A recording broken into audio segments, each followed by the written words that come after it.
Chapter 3: Into the Survive Land. Goosebumps raced across our skin as we soared over the Great Wall and into the Survive Land. The color of the environment abruptly shifted before our eyes. The previously yellow and orange landscape, hot and dusty, transformed into a refreshing, cool terrain of blues and greens. Our eyes widened as we gazed down at the vibrant city below. Tears flooded my and Ava's eyes as we took in the breathtaking sight.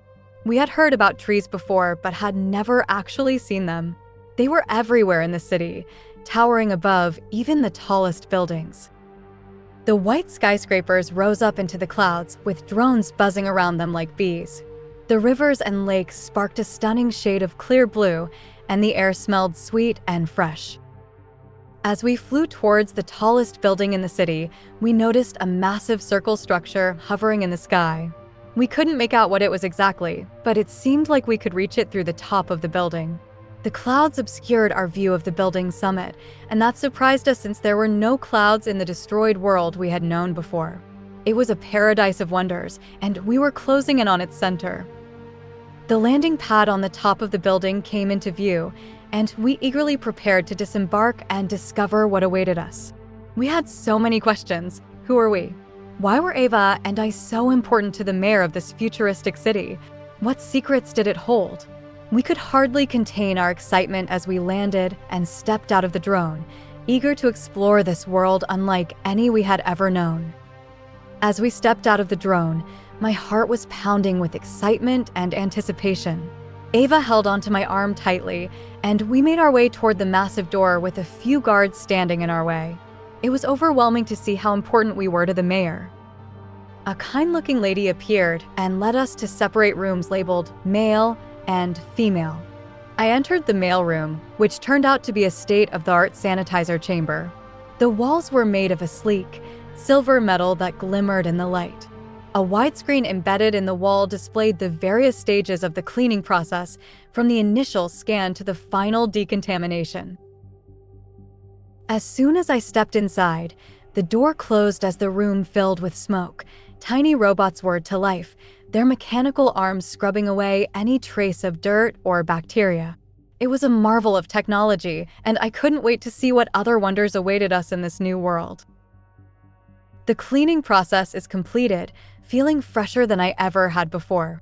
The new clothes that were waiting for me were the epitome of comfort, and my appearance had completely transformed. I was grateful to be rid of my old, dirty clothes, and I couldn't help but wonder how Ava would look. The digital mirror in the room scanned me, and a soothing lady's voice spoke. "No disease found. You are clear to enter Arose 22, Jake." I was surprised to learn that the building's name was Arose 22, and even more shocked that I don't have any diseases. The lady's voice continued. "I am Lyra, the AI who runs the entire system of Survive Land. I'm glad to finally meet you, Jake. After you register as an official member of Project Hope 2877, you will receive a digital key, which you can use as your personal identification." My mind was reeling with questions. What was Project Hope 2877? What did she mean by official member? I didn't ask anything because I didn't know she could respond to our questions. The door opened, and there stood Ava, looking stunning. The lady came to take us on a tour, and I could hardly wait to see what else this futuristic world had in store for us. We followed the lady through the doors of the building, which slid open automatically upon her approach. I was in awe of the sheer scale and futuristic design of the interior. Everything looked as if it was from another world. We passed through numerous rooms filled with innovative technology, like flying drones that zoomed past us, scanning our faces and verifying our identities. I could hardly believe my eyes, and I squeezed Ava's hand in excitement. The elevators were next-level technology, unlike any I had ever seen. The walls of the elevator were transparent, and we could see the cityscape as we went up. The sensation of floating was surreal, as if we were in a dream. Ava and I both gasped at the same time when the elevator doors opened. We were greeted by a long hallway filled with more futuristic gadgets and gizmos. As we walked through the hallway, I noticed how quiet it was. It was so quiet, in fact, that you could hear a pin drop. I wondered if this was because of the advanced technology that the building was equipped with. It was like the air was purified or something. Suddenly, we came to a door with a gold name tag that read, Mayor. I was hesitant to go inside, but the lady assured us that it was okay. As the door slid open, I couldn't help but gasp. The room was enormous, with a giant desk in the center and a large window overlooking the city. "Welcome, children," said a voice from behind the desk. It was the mayor, a tall man with graying hair and kind eyes. Ava and I stood in front of the desk, taking in the magnificent view of the city below. We had no idea what was in store for us, but we were eager to find out. I felt a sense of excitement and wonder wash over me. "Kids, let's begin," said the mayor, his voice echoing through the high-tech room. Ava and I looked at each other, our hands tightly clasped together. We were both excited, especially because we don't know what to expect. "I don't know how to begin," the mayor said with a smile, but his gaze lingered on us for a moment too long. He approached us and took our hands, gasping when he did. His eyes filled with tears, but he quickly composed himself. A woman, who we assumed was his wife, joined him and became emotional as well.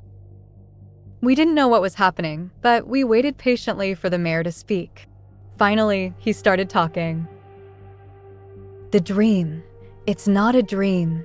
It's true," he said, gesturing towards the window. "What you saw wasn't a dream. It happened 14 years ago." Ava and I were beyond excited. We had seen some incredible things on the tour already, but this was something else entirely. Ava couldn't contain her excitement and asked the mayor, "But sir, we weren't even born 14 years ago. We're only 11. The mayor nodded. "Yes, that's true. But I lost you both. I never forgave myself because I was too busy to see my own men planning against me. The drone you were in 14 years ago was my personal ride. They shot it down to kill my kids so they could take over the city after I died." Ava and I were stunned. We had no idea what to say, but the mayor continued. "But they forgot one thing. I had your biological data to artificially recreate you, so I decided to bring you back to life using that data. We were successful. You were reborn as tiny babies, and we waited until you were 3 years old to feed you your memories. But I lost them. I lost my kids, my memories, everything. My own people turned against me and took you away. We couldn't track you, kids." Ava and I were speechless. We were from Survive Land, but to find out that our father and mother were the mayor was a shock beyond words. Our mother was crying through the entire story, and we wanted to comfort her, but we were still reeling from the revelation. "We couldn't track or find you, no matter how much technology we had," the mayor continued. "But now you're here. I couldn't save your past memories, but I think you have better memories than them." Ava and I were amazed. This was something else entirely. We were both stunned and elated to learn about our past and how we came to be. Chapter 4: A New Beginning. Today was the day that changed our lives forever. We discovered who we truly are, our long-lost parents. It was a family reunion that we will never forget. Our new home was the tallest skyscraper in the city. It was a marvel of engineering, its sleek glass exterior reflecting the bright city lights below. From the ground, it looked like a shining beacon, beckoning the curious and the ambitious. Towering over 240 floors. However, once you pass the 200th floor, it becomes heavily secured, and even Ava and I couldn't enter. It was called the Ring, a circular structure that floated above the ground, disappearing and reappearing at will. Rumors circulated that it traveled to space and back. Father cautioned us not to ask questions about it until he could reveal its secrets, leaving us in anticipation. After a few weeks, we had fully adapted to our new family, with father named Ian and mother named Lumi. They had done away with the tradition of having multiple names with initials, opting for a single name per person. If your chosen name had already been taken, you needed to add a number in front of it. School was not a priority for our parents, and we wondered why. We learned everything about the past within a few days, taught by our AI teacher and best friend, Lyra. The food here was extraordinary, with added nutrients to sustain the human body for several days. They had even found a way to artificially create water. If this lifestyle expanded, it could repopulate the Earth. However, they claimed that the Earth was beyond saving, with volcanoes and lava covering a part of the planet, and the Earth cracking and growing more chaotic by the day. We were shocked to hear that Earth would be completely destroyed within the next 10 years. The surviving land was home to only about 10,000 families, and they seemed to have given up on saving the planet. We couldn't fathom what they were planning, but surely they must be up to something. All we could do was wait and see. One day, we spent our 12th and first birthday. We didn't know a birthday is a day that you have to celebrate, but our Lyra taught us all about it. Ava and I stood on the balcony, marveling at the breathtaking sunset over the city skyline.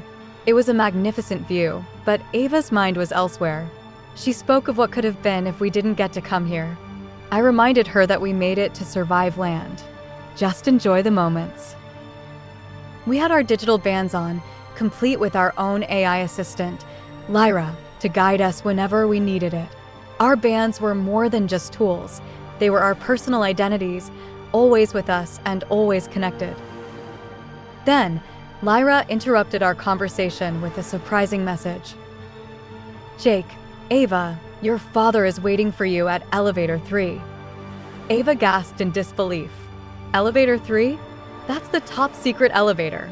This must be the day our father finally reveals the secret of the ring. Chapter 5.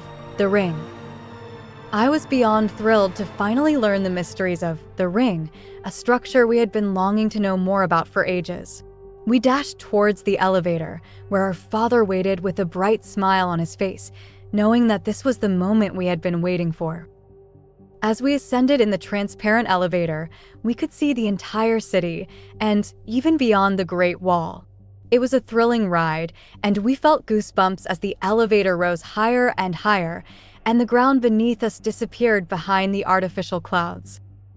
Finally, we arrived at the last floor, where the entrance to the ring awaited us. A massive, floating megastructure that towered over the city. We stepped out of the elevator with a surge of excitement, and there, at the end of the hallway, was a massive glass door. Our father stepped forward and gave the door a touch. Slowly, the great door opened, revealing the secrets that lay beyond. It looks like a construction site. As I gazed upon the construction site, my eyes were met with the sight of numerous drones hovering above, robotic machines toiling away, and heavily armed guards patrolling the area. It was a labyrinth of structures, but something was off. It was as if a piece of the puzzle was missing, and that feeling was amplified by the absence of any tangible creation. Our father broke the silence with a simple command. "Lyra, explain the situation to the kids." Lyra's voice chimed in, gladly. "Welcome to Project Hope 2977. This was the construction site for the Hope Generation ship.